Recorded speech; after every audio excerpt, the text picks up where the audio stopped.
how to stream Brawl Stars games in Twitch using your mobile phone. So hello guys, in this cute tutorial video, I will tell you how you guys can do that. So for that, you simply click on Twitch app.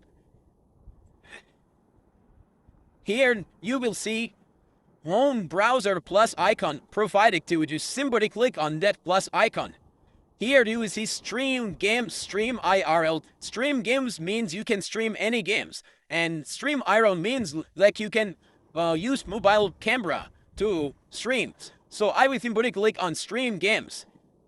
Here you need to search for Brawl Stars.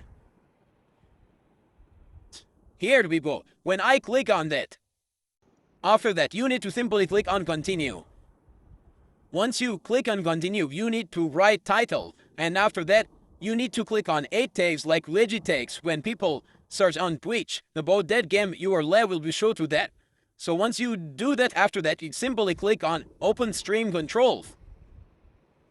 Here after that you will simply click on start now. Once you click on start now, your stream will be started, and after that you can go to Brawl Stars game in your mobile and you can play and the stream will be started. Thanks for watching.